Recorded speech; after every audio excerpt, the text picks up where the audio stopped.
Hi, this is Chris Webb with Wisdom of Webb. And today I want to discuss with you the series that I'm going to come out with called After Motivation Fades. And this is just going to be the first step after motivation fades in your life. And when we think about motivation, we know that it's just an inspiration that we have to act in a particular way. Sometimes we don't like how our life is going, so we need to change it to become a better person in one particular area. That's the motivation that kicks in that allows us to make those decisions to act. But what happens after that initial motivation fades? So one of the big questions that I get is like, Chris, what do you mean by that? I'm still motivated. But what I mean by that is when life kicks in and just kind of happens to you, what happens then? For example, a few weeks ago, I had one of my pets was not feeling very well and she got sick. I had to bring her to the vet. All well, and we got her back. Then the next week, my other pet got sick. I had to bring her to the vet. Then I had to bring her back to the vet. We had to bring her to the emergency room. It was multiple vet visits within a few weeks. So that is what I mean. Life happened. My wife and I, we had some struggles that week because we had to get her to the vet. We had to get her home. We had to make sure. We had to call up the vet. We had to set up a plan with our vet. That is what I mean in terms of like, am I still motivated? Absolutely. But life happened. There was a disruption in my normal routine. I'm an economics student. In economics, we call that a shock to the marketplace. Oftentimes they talk about oil and gasoline prices. If the oil market shoots up, gas prices shoot up as well. So there's a shock to the market. One thing that we do in economics is we figure out, okay, well, how quickly does that shock come back down and get back to the steady state of the economy? So when I talk about motivation fading, what I'm talking about is these little shocks that happen in life. How quickly are we able to get back to our steady state of our motivational path?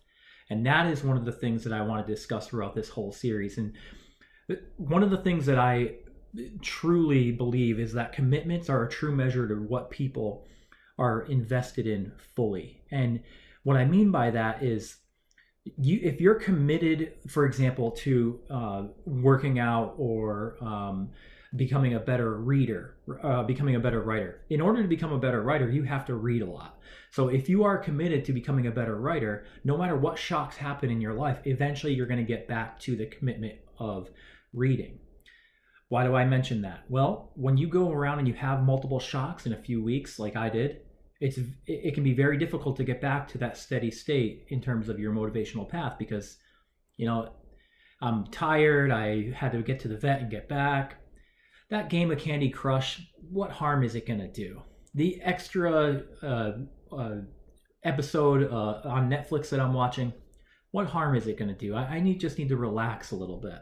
Well, those are the little things that are creeping into, you're taking time away from the commitments that you guys have already set up for your motivation path. And that is when you can have issues in terms of being able to stay on that path of motivation. So the first step in moving past motivation, after that motivation fades, right, you have a few shocks in your life, is to really identify the areas where you want to stay committed towards your goals and identify some of the areas where are chipping away at those time commitments. If commitments are truly a value of what you're invested in and you're having some outside, I'm tired, I'm going to play this game of Candy Crush, that's creeping in on the time that you're spending on your motivation, reading if you want to become a better writer, going to the gym if you want to become a little bit more fit.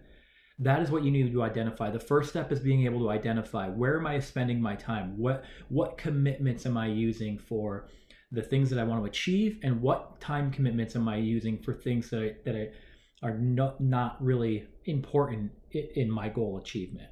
So I hope this video helps you guys. Continue to watch. I'm going to have another one coming out soon with the second blog set on after motivation fades. And please give me your ideas about types of motivation that maybe you guys have had in the past that have faded and what happened. If you look back now, can you see that creep? Please let me know, and thank you guys so much.